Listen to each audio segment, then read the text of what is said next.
짧기 때문에 우리 함께 봉독하시면 좋겠습니다. 민수기 6장 22절로 26절 말씀입니다. 함께 봉독하시겠습니다. 시작. 여호와께서 모세에게 말씀하여 이르시되 아론과 그 아들들에게 말하여 이르기를 너희는 이스라엘 자손을 위하여 이렇게 축복하여 이르되 여호와는 내게 복을 주시고 너를 지키시기를 원하며 여호와는 그의 얼굴을 내게 비추사 은혜 베푸시기를 원하며 여호와는 그 얼굴을 내게로 향하여 드사 평강 주시기를 원하노라 할지니라 하라. 아멘. 성경에는 고린도 후서 13장 13절이 목사님들이 일반적으로 예배를 마칠 때 축복 기도를 하는 내용으로 나옵니다. 그 말씀을 그대로 소개하면 이렇습니다. 주 예수 그리스도의 은혜와 하나님의 사랑과 성령의 교통하심이 너희 무리와 함께 있을지어다. 이게 고린도 후서 13장 13절의 말씀입니다. 그래서 이 내용을 갖고 주 예수 그리스도의 은혜와 하나님의 사랑과 성령님의 인도하심과 교통하심이 영원토록 함께 할지어다라고 그렇게 축복 기도를 합니다. 이건 지금부터 2000년 전이라면 그 이전에는 또 축복 기도가 없었을까? 오늘 여러분들에게 읽어드린 바로 이 내용이 아론의 축복 기도, 제사장의 축복 기도, 구약의 축복 기도라고 합니다. 이 내용은 지금부터 한 3450년 전에 이스라엘 백성이 광야를 갈 때 하나님이 모세를 불러서 내가 너에게 이 약속의 말씀을 주니까 아론과 그 제사장들이 이 내용으로 백성을 축복하도록 해라. 그래서 그 내용이 오늘까지 이 성경에 기록이 되어 있고 지금도 교단마다 다르기는 하지만 어떤 교단은 아예 요 민수기 6장 24, 25, 26절 말씀으로 손을 들고 축복 기도를 합니다. 고린도 후서에 있는 내용으로 안 하고 이 내용으로 그냥 축복 기도를 합니다. 어떤 사람들은 우리 교회하고 다른데 네, 다를 수도 있지요. 신약의 축복 기도를 할 수도 있지만 구약의 하나님의 이 축복 기도를 그대로 사용하고 있는 교회도 있습니다. 저는 오늘 이 내용으로 길지 않은 시간이지만 여러분과 은혜를 나누도록 하겠습니다. 하나님의 약속, 제목이 그렇습니다. 그리고 저는 이 내용으로 작곡도 했습니다.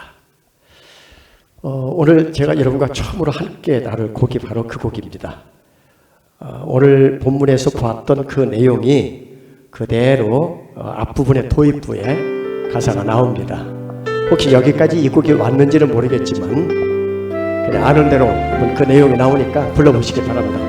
옆 사람을 축복하겠습니다. 여호와는 너에게 복을 주시기를 원하며 너를 지키시기를 원하시며 여호와는 그 얼굴을 너를 향하여 드사 은혜와 평강 주시 원하노라. 여호와는 너에게 복을 주시기를 원하며 너를 지키시기를 원하시며 여호와는 그 얼굴을 너를 향하여 드사 은혜와 평강 주시기 원하노라. 너를 보배롭고 존귀하게 여기시는 하나님이 내 삶 속에서의 약속을 신실하게 이루시리.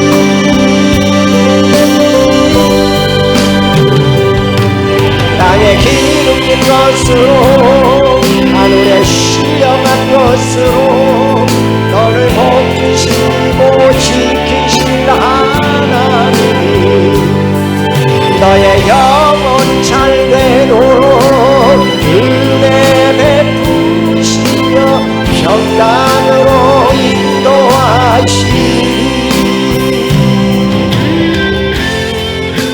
성경에 있는 모든 말씀은 너가 아닌 나를 향한 하나님의 말씀입니다. 이제 2절을 부를 때는 여호와는 너에게가 아니라 여호와는 나에게로 바꾸어서 내가 나를 축복하는 거예요. 나의 가정, 나의 자녀, 내가 섬기는 교회, 내 나라, 나와 연관되어 있는 것을 축복합니다. 자, 이제 여호와는 나에게, 나를 축복합니다. 여호와는 나에게 복을 주시기를 원하며 나를 지키시기를 원하시며 여호와는 그 얼굴을 나를 향하여 드사 은혜와 평강 주시기 원하노. 오른손을 가슴에 얹고 나를 축복하세요. 나를 보배롭고 존귀하게 여기시는 하나님이 내 삶 속에서 이 약속을 내 삶 속에서 이 약속을 진실하게 이루시니 땅에 기름진 것으로 하늘에 신령한 것으로 나를 복주시고 지키신 하나님 나의 영혼 잘되도록 나의 영혼 잘되도록 은혜 베푸시며 평강으로 인도하시니 옆 사람을 축복합니다. 땅에 기름진 것으로 하늘에 신령한 것으로 너를 복주시고 지키신 하나님 너의 영혼 잘되도록 은혜 베푸시며 평강으로 인도하시니 평강으로 인도하시니 여러분만 큰 소리로 평강으로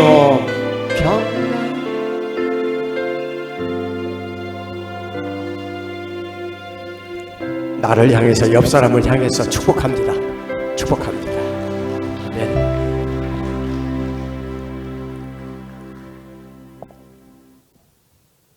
이 약속대로라면 우리 인생에 무슨 어려움과 역경과 시련과 고난과 실패와 낙담한 일이 생기겠습니까? 여호와께서 말씀 그대로 우리를 지키시고 인도하시고 은혜로 평강으로 인도하신다는데 이렇게 하나님의 자녀로 예배하고 찬송하고 기도하며 살아가는 여러분 인생에 무슨 어려움이 있겠어요? 그런데 여러분 지구촌 곳곳에 어려움이 없는 사람이 누가 있겠어요? 많이 가진 자도 어렵고 없는 자도 어렵고 배운 자도 어렵고 못 배운 자도 어렵고 오래 사는 사람도 어렵고 짧게 살아가는 사람도 다 어려움을 겪어요. 그래서 나라마다 쓰는 격언들이 있잖아요. 아프리카에는 이런 문장이 내려와요. 인생은 폭풍을 앞두고 있거나 폭풍 가운데 있거나 폭풍을 지나왔거나 세 가지 중에 하나다. 부모를 잘 만나 명석하고 지혜로워 인생의 어떤 풍랑과 어떤 폭풍도 아직 경험하지 않았다면 기대하시라 개봉막두. 예측할 수 없는 일이 내 인생에 언제 찾아올지 몰라요. 나는 예외이겠거니 하지만 예외가 어디 있어요 인생에. 그 폭풍이 어떤 거예요? 사람의 때로는 생명을 앗아가고 재산을 다 앗아가고 사람이 고통스럽게 하는 건강이 무너지고 여러 가지 상황과 환경과 조건이 우리로 하여금 하루 한순간이 괴롭고 고통스럽게 만드는 게 폭풍이잖아요. 사역의 길을 40년 넘게 걸어온 제 인생에 아니 그냥 하나님에게 시선을 고정하고 하나님의 영광을 위해서 하나님만을 향해서 주목하고 시선을 두고 달려가는 제 인생에 무슨 어려움이 있을까? 근데 저도 최근에 이런 곡을 아주 즐겨 부릅니다. 이 찬양을 부르면 눈물이 다 납니다. 제 인생에도 이 찬양의 가사처럼 어려움이 있기 때문입니다.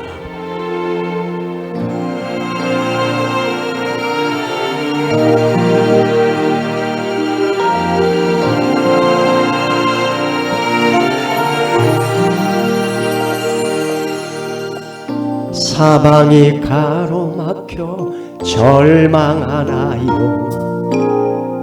눈을 들어 하늘을 쳐다보세요. 당신을 사랑하는 하나님께서 해결해 주실 거예요. 지금 당신이 먼저 해야 할 일은 하나님이 하신 일을 인정하면서 모든 것이 합력하여 선을 이룰 줄 믿고 따라가는 일이죠. 아무것도 염려하지 말고 오직 모든 일에 기도와 간구로 너희 구할 것은 감사함으로 하나님께 아뢰라. 당신이 말씀을 믿는다면 모든 것 하나님께 맡기세요. 눈을 들어 하늘을 쳐다보세요. 그리고 기도하세요. 사방은 동서남북을 얘기합니다. 앞뒤가 꽉 막힌 벼랑 끝에 서 있는 상황. 하지만 사방이 막혀도 하늘은 열려 있습니다. 기도로, 찬송으로, 예배로, 말씀으로 순종해서 하늘 보좌를 움직이면 됩니다. 이 가사가 그렇습니다. 끝없는 고난으로 울고 있나요? 눈을 들어 주님을 바라보세요. 당신을 창조하신 하나님께서 어떻게 해준다고요? 해결해 주실 거예요. 믿으시면 아멘. 지금 당신이 먼저 해야 할 일은 하나님이 하실 일을 신뢰하면서 모든 것이 합력하여 선을 이룰 줄 믿고 순종하는 일이죠. 네가 물 가운데 지날 때에 우리 너를 침몰치 못할 것이며 아멘.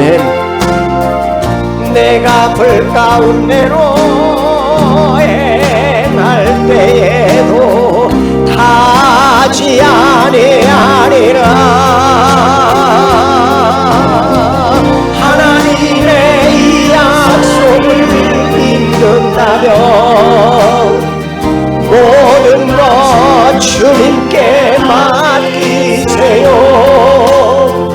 눈을 들어 주님을 바라보세요. 그리고 감사하세요. 눈을 들어 주님을 바라보세요. 그리고 찬양하세요.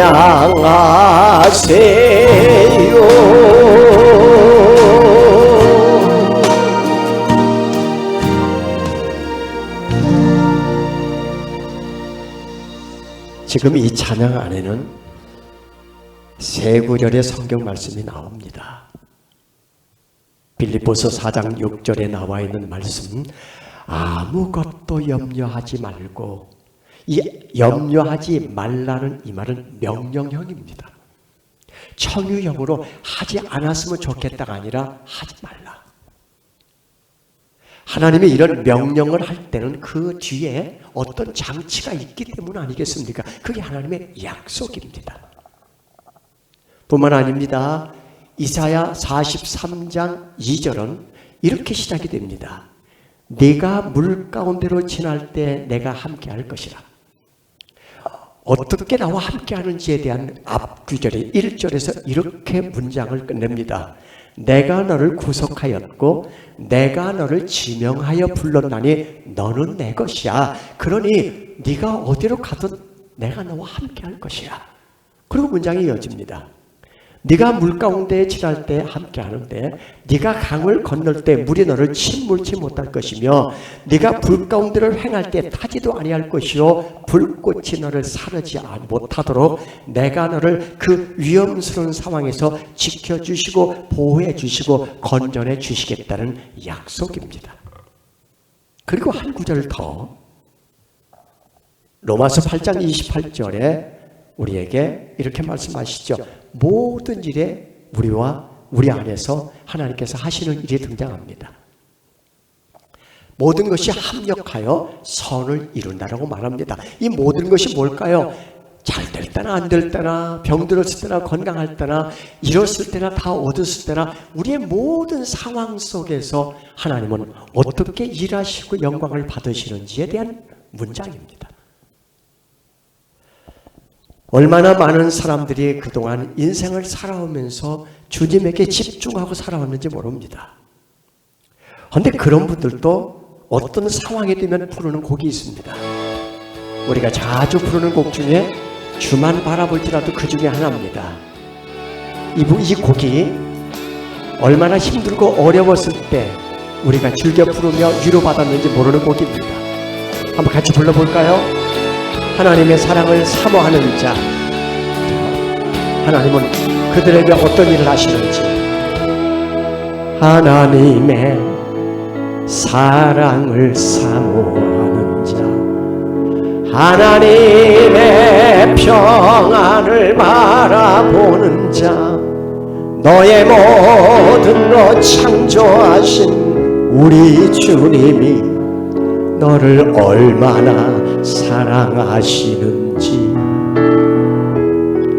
하나님께 찬양과 경배하는 자, 하나님의 선하심을 닮아가는 자, 너의 모든 것 창조하신 우리 주님이 너를 자녀 삼으셨네. 하나님 사랑의 눈으로 너를 어느 때나 바라보시고 하나님이 짠 귀로서 언제나 너에게 기울이시리.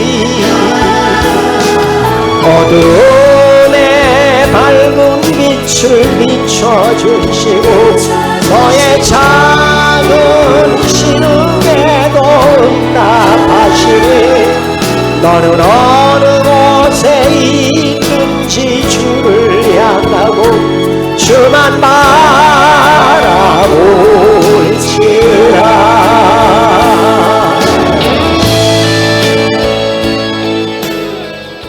하나님 사랑의 눈으로 어느 때나 우리를 바라보시고 하나님의 그 인자한 귀로서 우리가 신음소리 내며 기도하고 반응할 때 하나님은 우리를 그냥 지나치지 않고 도와주시고 응답하시며 우리를 도와주시는 그분의 이야기입니다.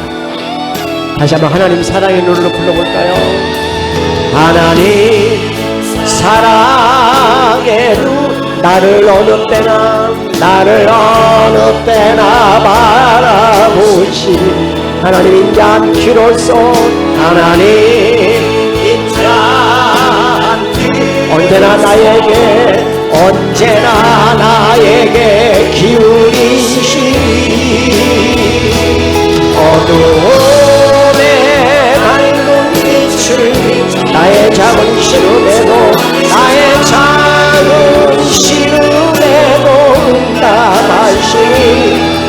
나는 어느 곳에 있든지 주를 향하고 주만 바라봅니. 하나님 사랑의 눈으로, 하나님 사랑, 옆 사람에게 너를 어느 때나 바라보시고 너를 어느 때나 바라보시고 하나님 자 귀로서 언제나 너에게 기울이시니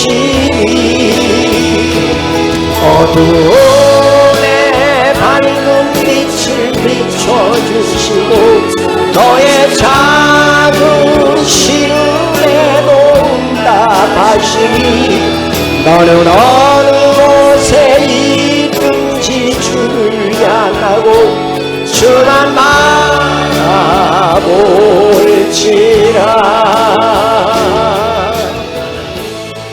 하나님 사랑의 눈으로 언제나 여러분을 바라보셨고 그 하나님은 저도 바라보셨습니다.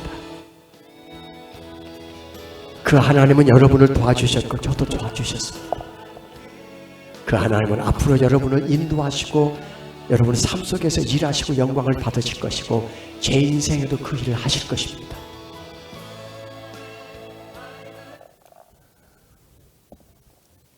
저는 고등학교에서 21년 동안 학생들을 가르쳤습니다. 제가 가르친 과목이 국어입니다. 저는 음악하고 아무 상관이 없는 사람이에요. 이 세상에 음악을 공부한 사람이 얼마나 많습니까? 근데 저는 음악과 상관이 없는데 뽑혔어요. 우리 집에 예수 믿는 사람이 아무도 없습니다. 자라면서 부모의 기도받고 자란 사람이 얼마나 많아요. 목사님, 장로님, 권사님의 자녀들 중에 더더욱 음악을 공부한 사람이 한둘입니까? 기도해 주는 사람도 없던 가정에 음악도 공부하지 않은 제가 뽑혔어요. 저는 유능한 대학을 나온 사람이 아닙니다. 공부 잘한 사람이 아닙니다. 평범하게 이를 데 없는 사람입니다. 우리 집이 조금 부유한 집이었으면 제가 부모의 많은 지원과 그리고 부모의 특별한 관심 속에서 자랐더라면 조금 공부를 잘할 수도 있을 거예요. 왜냐하면 머리는 괜찮아요. 근데 공부는 못했어요.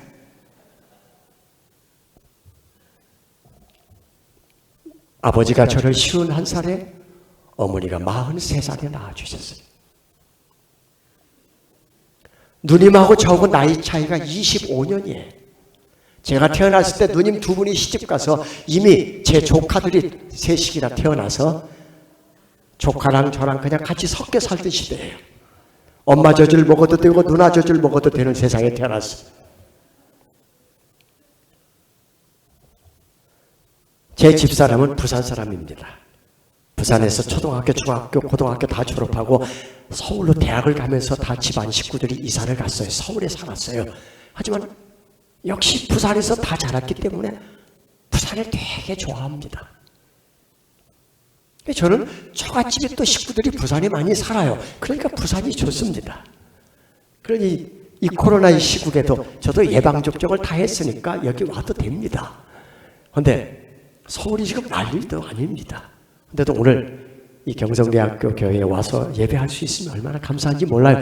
그런데 제가 지금 아버지의 좋은 상황이 만들어졌으면 아마도 이렇게 쓰임받고 여기 다니는 사람이 아닐 수도 있어요.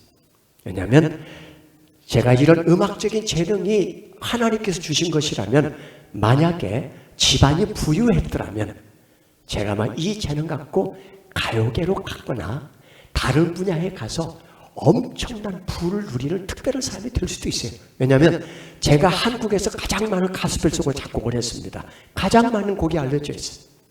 사랑의 종소리, 난 예수가 좋다오, 예수 믿으세요부터 천국에서 해가 지핀 날이 힘을 내세요, 힘을 내세요. 수많은 곡을 작곡해서 많은 곡이 불려져요. 제가 만약에 가요 작곡가를 이 정도 곡을 썼으면 한 달에 적어도 1,000만 원 이상의 저작권료를 받습니다. 저와 비슷하게 이렇게 많은 곡을 쓴 사람들이 보통 3천만 원, 4천만 원 정도의 저작권료를 받는 게 일반적인 가요시장입니다. 그런데 저는 저작권료를 한 달에 받는 게 고작 10만 원 내외입니다. 내가 그쪽 갔으면 대박 났을 인생인데 왜 못 갔느냐? 젊은 날에 가요계로 갔더라면, 가려고 했으면 부모가 든든한 지원이 돼야 돼요. 논 팔든지 소 팔든지 해야 되는데 우리 아버지는 평생 직업이 머슴이었어. 논 한마디가 밭 한마디가 없어. 남의 집에 가서 머슴을 살아서 자녀들을 입에 풀칠도 제대로 못 해주어서 누님 4분 중에 3분은 초등학교를 못 가서 누님들이 다 무학이에요. 무학. 아버지도 어머니도 무학. 학교 다닌 적이 없고 누님들도 무학입니다. 그런 집안에서 제가 자랐으니 부모의 어떤 혜택을 입었겠습니까? 그런데 저는 바울이 고린도 교회에서 얘기했듯이 고린도전서 1장 26절부터 29절까지 말씀에 석균이의 저를 향한 하나님의 말씀이 이렇게 나옵니다. 하나님이 너를 왜 불렀겠니? 너와 같이 부름을 받은 사람 중에 지혜 있는 사람이 많지 않아. 유능한 사람이 많지 않아. 문벌 좋은 사람이 많지가 않아. 제가 해당되더라고요. 제가 머리가 좋기를 합니까? 많이 배운, 쉽게 말하면 좋은 대학에 다녀서 해외 유학을 갔다 온 사람이기를 합니까? 그렇다고 제가 음악을 전문적으로 공부해서 유능하게 그 분야에 쓰임받는 사람이기를 합니까? 문벌이 가문이 좋기를 합니까? 그런데 성경 말씀은 이렇게 이어집니다. 하나님께서 미련한 사람을 택하사 지혜 있는 사람을 부끄럽게 하려 하시며 너같이 미련한 사람을 택해서 지혜 있는 자들이 부끄러움을 당할 거야. 너같이 세상에 약한 세상 사람들이 볼 때는 미련하고 약한 너를 택하사 강한 것들을 부끄럽게 하려 하시며 너같이 멸시받고 천한 것들을 택하사 그리고 없는 것을 택하사 있는 것을 폐하려 하시나니 이는 하나님께서 어떤 사람이라도 어느 육체라도 하나님 말을 자랑하게 하려 하기 때문에 그렇다. 근데 저를 생각해 보니까 그 말이 맞는 것이 잘할 것이 없어요.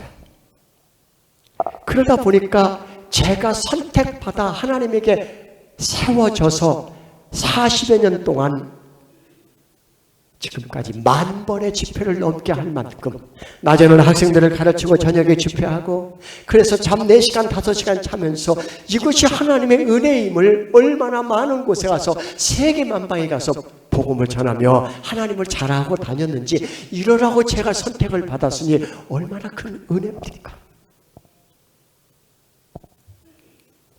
그런데 제게 하나님은 한 가지를 하셨어요.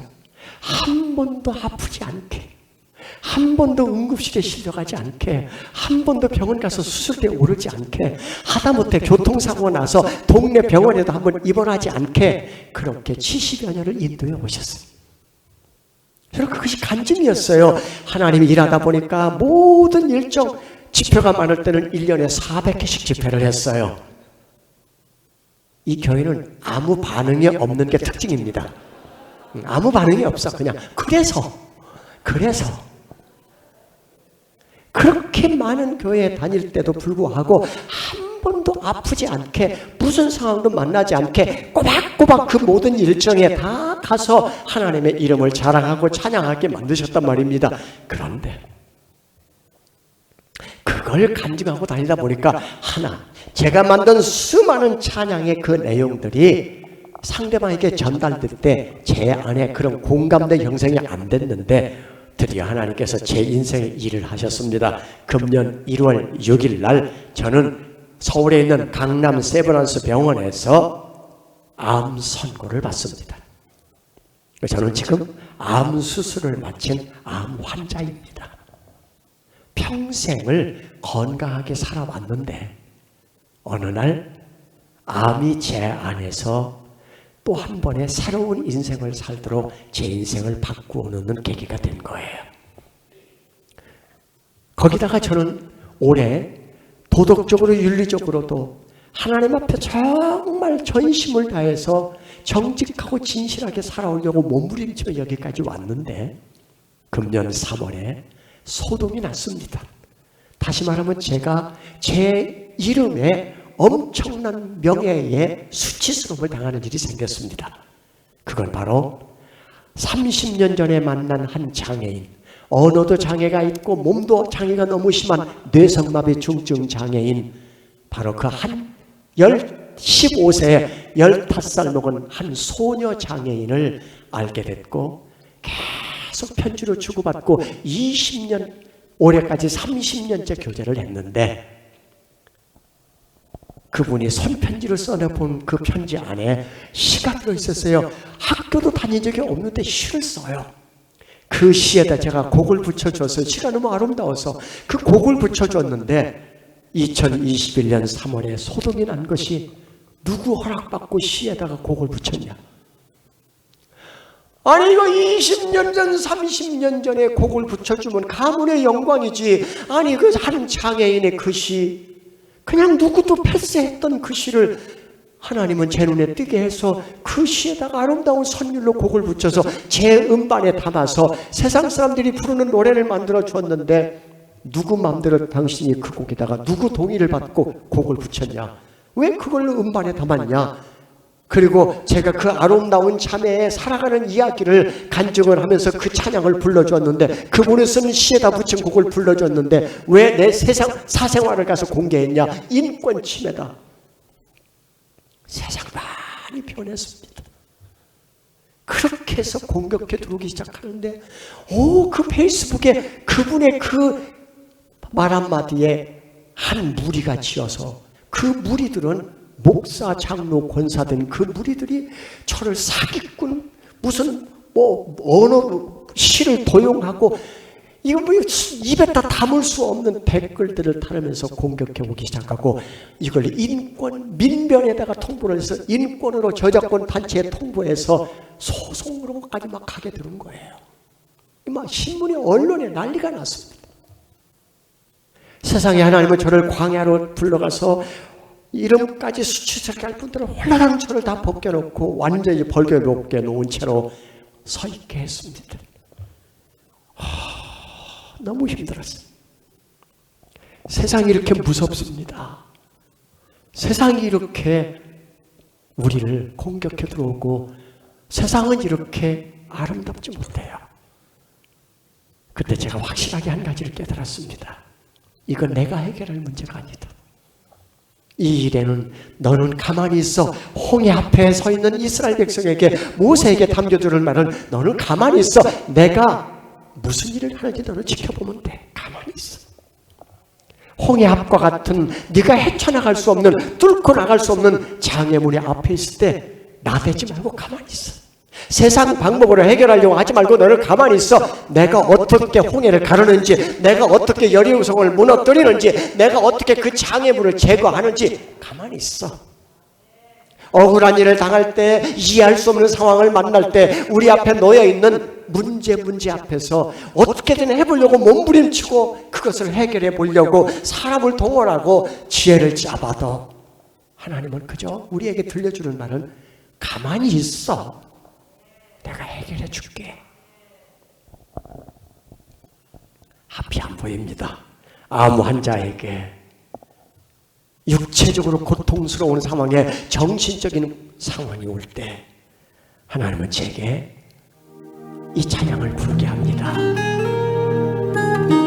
사람은 너를 공격하고 사람은 너를 미워해도 내 음성을 듣거라.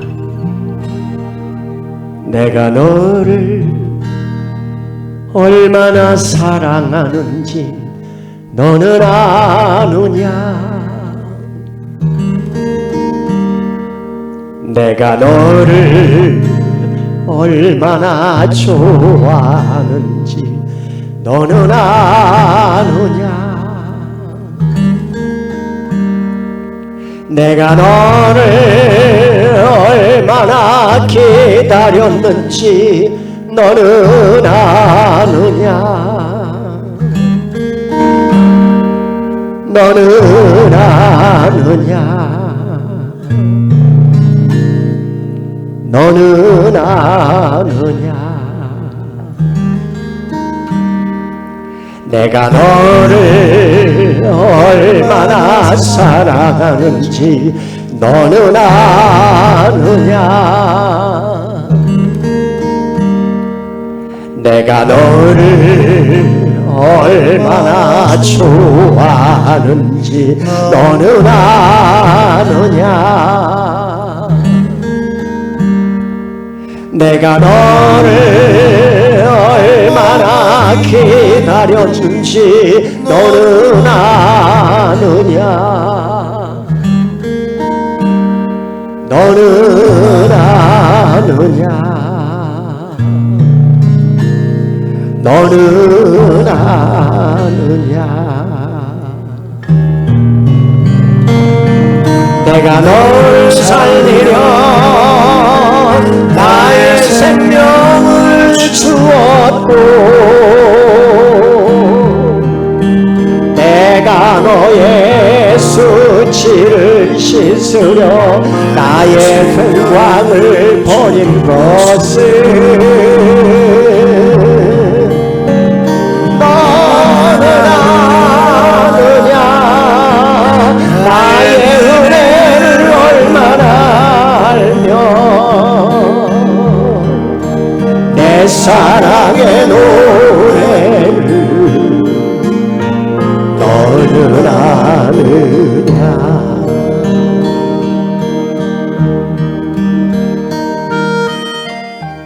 내가 너를 얼마나 사랑하는지 너는 아니? 내가 너를 얼마나 좋아하는 줄 알아?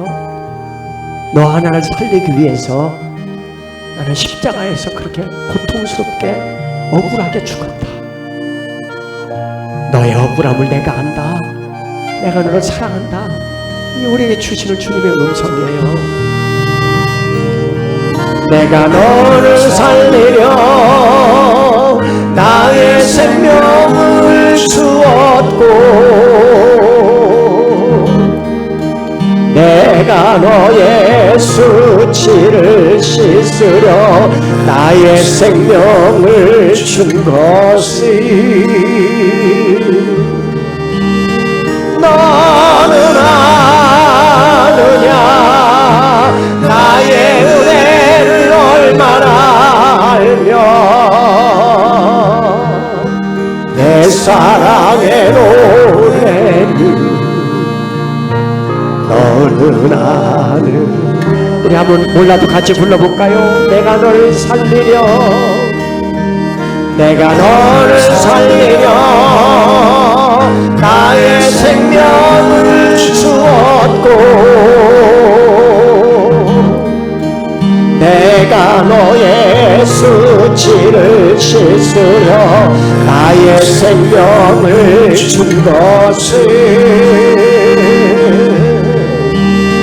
너는 아느냐? 나의 은혜를 얼마나 알며 내 사랑의 노래를 너는 아느냐? 내 사랑의 노래를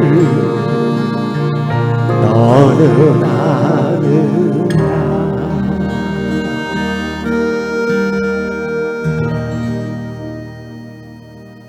나를 그냥 사랑한 게 아니에요. 십자가에서 못 박혀 죽으신 그분이 나를 찾아오신 거예요. 예수를 내가 믿은 게 아니라 그분이 우리를 찾아오셨어요. 그분이 이미 나를 부르셨고 지명했어요. 그 많은 잘나고 똑똑하고 많이 가진 자들, 세상에 참 예수 믿으면 잘 쓰임 받을 자들, 그들을 남겨놓고 저를 부르셨어요. 오늘 여기 계신 여러분들에게 내가 너를 얼마나 사랑하는지 너는 아느냐? 그 하나님의 가슴에 들어온다면 그 다음에 하나님은 우리에게 하실 일이 있어요. 우리를 찾아오셨고 우리를 세우셨으면 우리를 사용하시기 위해서 우리를 도우셔요. 실패할 때도 광야에 혼자 내버려 두지 않고, 절망할 때도 외롭도록 혼자 내버려 두지 않고 찾아오셔서 도우시고 함께 하셔요. 세상 일에 실패했어도 너는 절망하지 말라. 내가 너를 도우리라. 다시 일어서게 하리라. 질병으로 고통나게도 너는 두려워 말라. 내가 너를 고쳐주리라. 다시 일어서게 하리라. 나를 버린 자들도 내가 사랑하거늘 하물며 너희를 그냥 둘까 보냐. 나는 너와 함께하는 너의 하나님 되니 의로운 오른손으로 붙들리라. 내가 너를 굳세게 하리라. 너를 크게 사용하리라. 아멘. 너로 하여금 나를 증거하도록 내가 너를 도우리라. 우린 여기서 주님이 주시는 질문 하나를 듣습니다. 내가 너를 왜 도와줘야 되니? 내가 너의 기도에 왜 응답해 줘야 되니? 왜 내가 너를 도와줘야 되는 그 질문에 여러분은 뭐라고 대답하십니까? 2절 한번 같이 불러볼까요? 바람 핍박 끊임없어도 너는 절망하지 말라. 내가 너를 도우리라. 다시 일어서게 하리라. 참지 못할 슬픔이 있어도 기도하며 담대하라. 내가 너를 도우리라. 다시 일어서게 하리라. 감사 눈물 흘리며 믿음으로 간구한 너희의 기도를 내가 외면하랴. 나는 너와 함께하는 너의 하나님 되니 의로운 오른손으로 붙들리라. 같이 부를까요? 내가 너를 굳세게 하리라. 너를 크게 사용하리라. 아멘. 너로 하여금 나를 증거하도록 내가 너를 도우리라. 내가 너를 굳세게 하리라. 너를 크게 사용하리라. 아멘. 너로 하여금 나를 증거하도록 내가 너를 도우리라.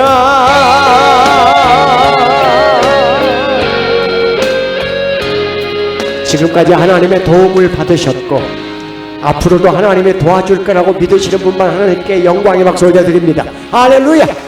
아멘.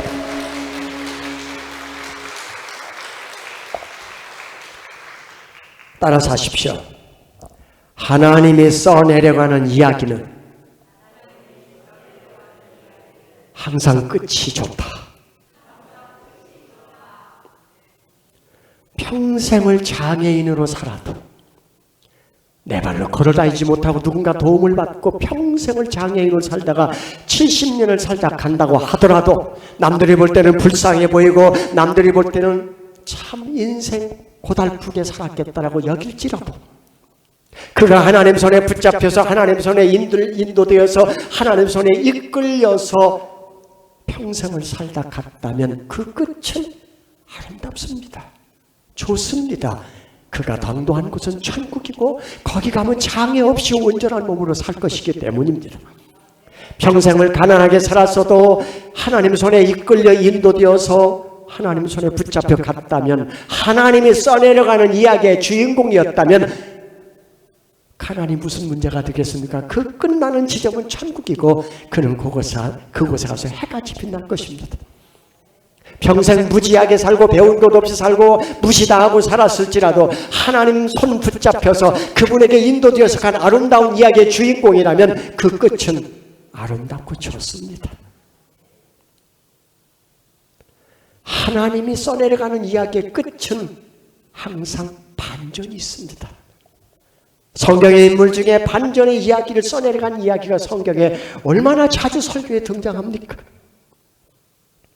인생은 항상 그래서 고난 중에도 가슴이 뛰고 고난 중에도 찬송하고 고난 중에도 기뻐하는 이유는 하나님이 반전의 역전의 이야기를 써내려가는 분임을 믿기 때문입니다. 벼랑 끝에 서 있어도 거기서도 할렐루야를 외치면서 죽는 것보다는 부활의 그 소망을 갖고 외쳐나오고 헤쳐나오는 그 사람들은 바로 반전이라는 것을 믿기 때문입니다. 제 이야기도 반전이 있습니다. 하나님은 이 암 수술을 하면서 거기서 인생에 주저앉고 끝나는 것이 아니라 하나님은 어떤 항암 주사도 더 후속 치료하지 않도록 완벽하게 치료하셨습니다. 두 번째, 그렇게 길게 끌면서 저작권의 문제로 수많은 사람이 이외 회자되면서 많은 사람에게 김석준 망했고 이제 사역 끝났다고 할 줄 알았는데 40일 만에 정점으로 가더니 그렇게 쉽게 그렇게 간단하게 이야기를 마무리하고 끝내버리고 그 이야기에 종식을 시키는 하나님이십니다. 세상 사람들이 말합니다. 어떻게 그렇게 쉽게 마무리되고 끝났어? 그게 하나님이 하시는 일입니다. 너로 하여금 나를 증거하도록 내가 너를 도우리라. 거기에 이 내가 너를 도와준다는 그 가사의 끝 가사가 이렇습니다. 너로 하여금 나를 증거하도록 내가 너를 도우리라. 디모데전서 2장 4절의 말씀은 이렇습니다. 하나님은 모든 사람이 구원을 받으며 진리를 알기를 원하느니라. 모든 사람이 구원을 받는 것, 이 디모데전서 2장 4절의 구절을 그래서 하나님의 소원이라고 얘기를 합니다. 우주 만물의 주인 되신 하나님에게 무슨 소원이 있겠습니까만 인간들을 선택하시고 인간들을 사람을 통해서 하나님의 꿈, 하나님의 소원을 펼쳐가시는 그분의 마음속에는 항상 우리를 향해서 주고 싶은 메시지가, 구체적인 메시지가 하나 있습니다. 너를 통해서 모든 사람이 예수를 믿게 하는 거야. 모든 사람이 구원을 받게 하는 일이야. 그래서 저는 선택받았습니다. 그래서 저는 세상 사람들이 이해할 수 없는 하나님의 내 안에 담아주신 먼지 같은 작은 창작의 그 은사, 우주 만물을 창조하시는 창세기 1장 1절에 나오는 하나님의 천지를 창조하시는 없는 것을 있게 하시는 그 하나님의 창조의 그 은사에 먼지만도 못한 그 은사가 제 삶 속에 들어와 그것을 꽃 피우시고 없는 것을 무에서 유를 창조하는 그 음악의 작업을 제게 맡겨주셨고 저는 그 일을 지금 감당하며 이것은 제가 한 것이 아니라 하나님이 하신 것입니다. 하나님 작사, 하나님 작곡이었고 하나님이 세우셔서 여기까지 왔습니다라고 고백할 수밖에 없는 삶의 환경을 제게 주신 거예요. 제가 부유하고 좋은 부모를 만나서 모든 환경의 조건의 지원을 받고 똑똑하고 명석해서 제가 사람들 앞에 존경받고 부러움의 대상이 됐고 그랬더라면 제가 오늘의 제 모습이 아닐 수 있습니다. 저는 그래서 하나님 가난한 것도 감사해요. 무지한 부모를 만난 것도 감사해요. 아무것도 없는 곳에서 저를 만나주시고 저를 무시하지 않고 존중해 주시고 여기까지 인도하신 하나님께 너무 감사해요. 하나님 한 번도 나 버린 적 없고 하나님 한 번도 나 떠난 적 없고 하나님 한 번도 저를 무시한 적 없고 그래서 최영덕은 고백했잖아요. 하나님이 나를 떠나지도 버리지도 않았다는 고백이 그게 제 고백이고 여러분 고백이지 않습니까? 제가 살아온 날에 여러분 살아온 날의 고백입니다. 하나님 한 번도 나를 실망시킨 적 없으시고 언제나 공평과 은혜로 나를 지키셨네. 오 신실하신 주, 하나님은 신실하신 분입니다. 오 신실하신 주, 내 너를 떠나지도 않으리라. 내 너를 버리지도 않으리라. 약속하셨던 주님 어떻게 했어요? 그 약속 지키셨잖아요. 네. 이후로도 영원토록 나를 지키시리라 확신하네. 지나온 모든 세월들 돌아보아도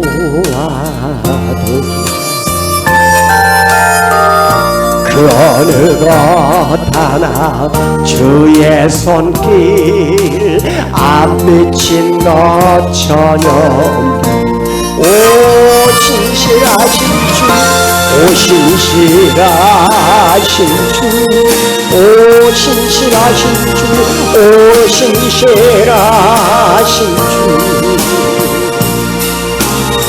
내 너를 떠나지도 않으리라. 내 너를 버리지도 않으리라. 약속하셨던 주님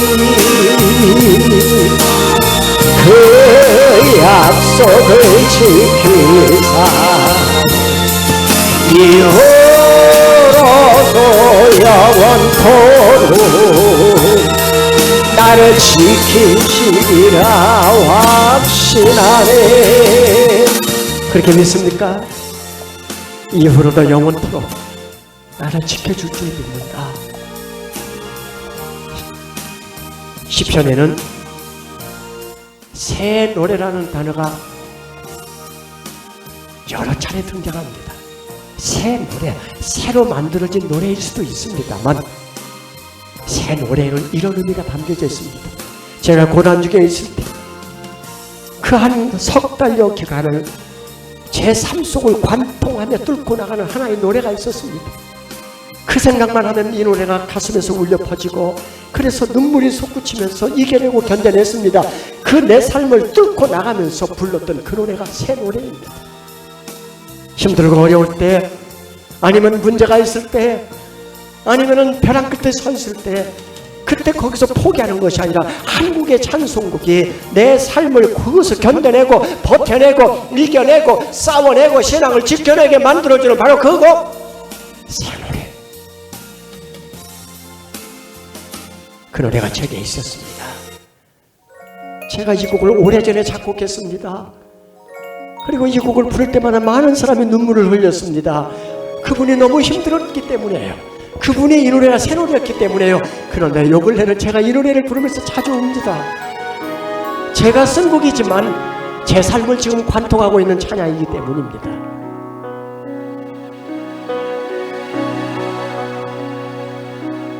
왜 나만 겪는 고난이냐고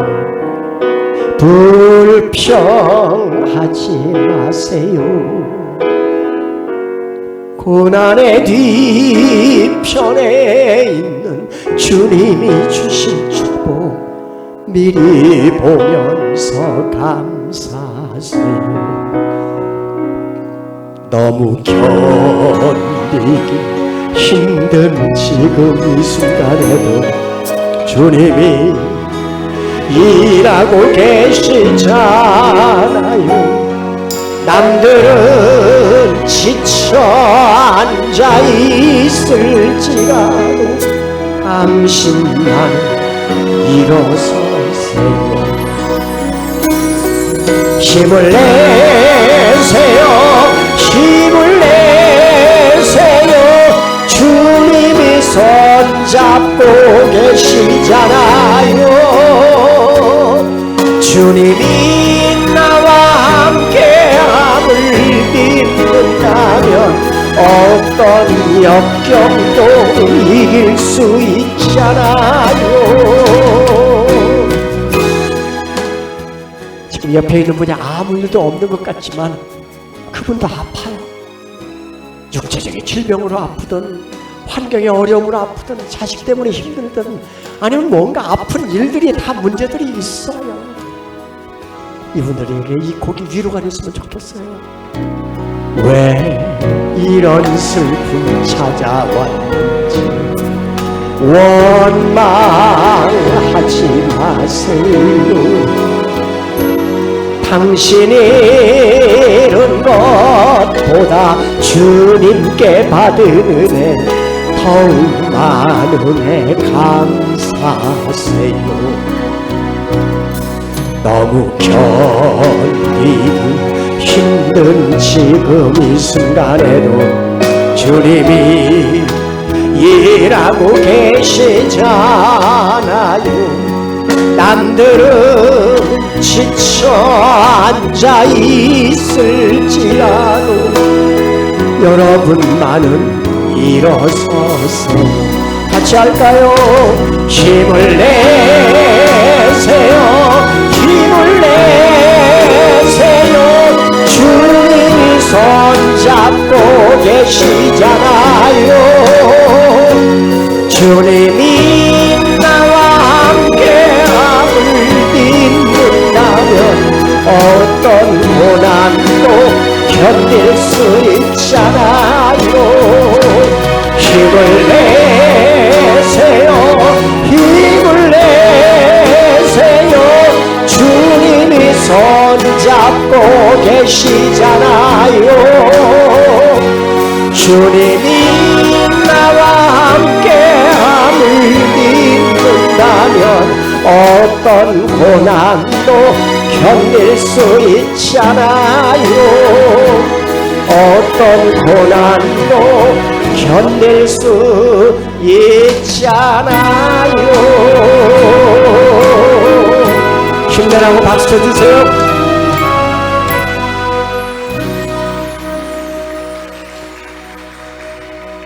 네, 이제 제가 메시지 하나 주고 축도하고 마치겠습니다. 오프라 윈프리가 이런 문장을 남겼죠. 남보다 더 가졌다는 것은 축복이 아니라 사명이다. 교수님들 계시면 남보다 더 가르칠 수 있는 은사와 지혜와 교육받을 수 있는 환경을 주신 것은 축복이라고만 여기지 마시고 그게 사명인 줄 아셔야 합니다.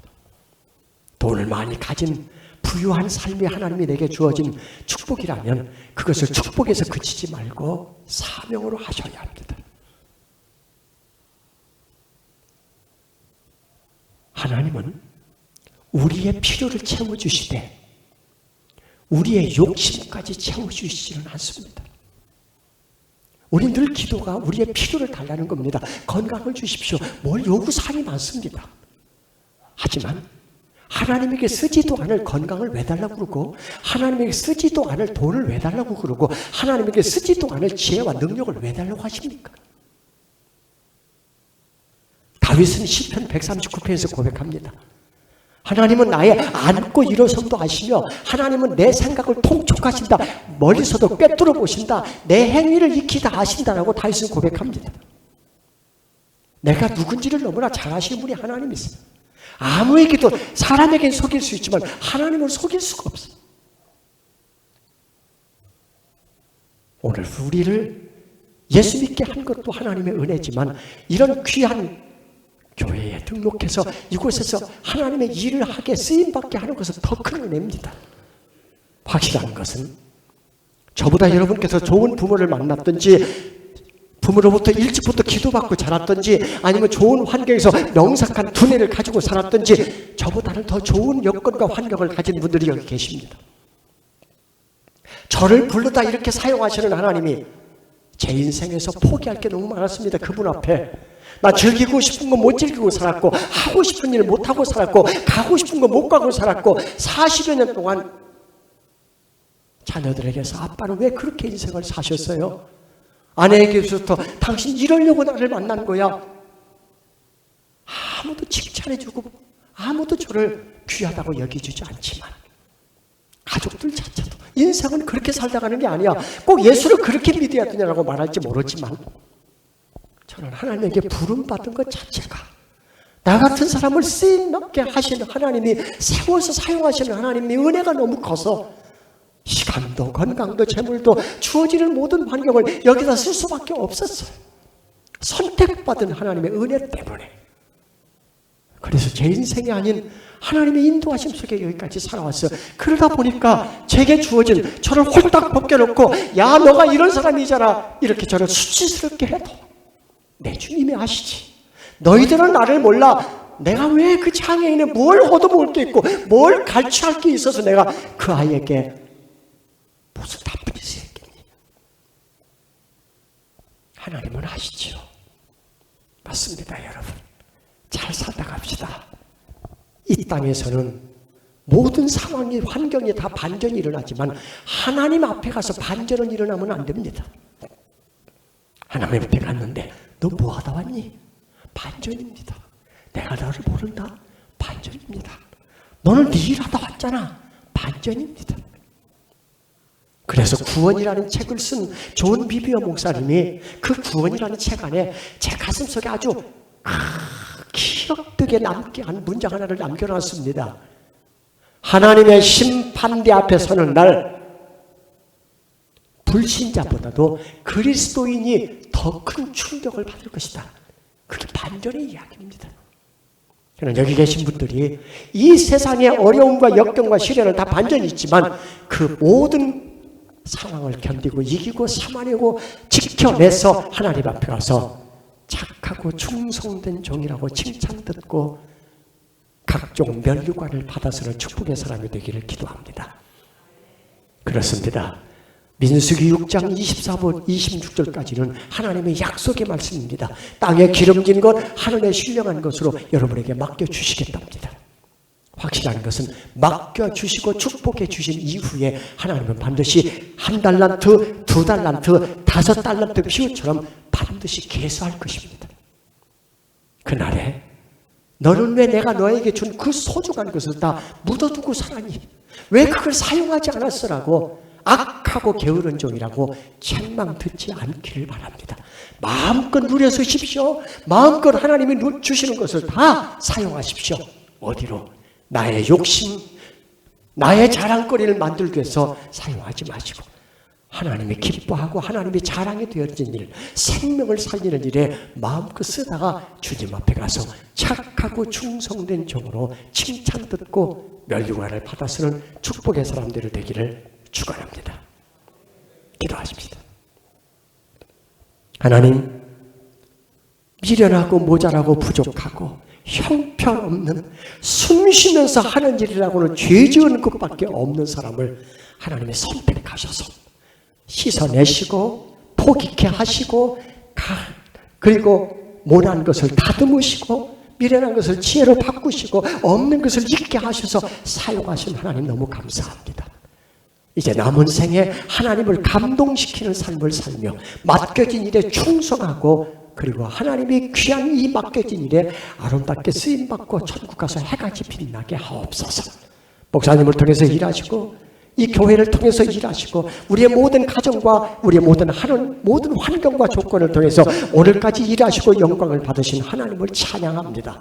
마음껏 우리 남은 인생을 하나님이 복 주시고 그리고 우리의 주어진 모든 것으로 하나님이 원하는 하나님의 소원과 꿈을 이루어가 주시옵소서.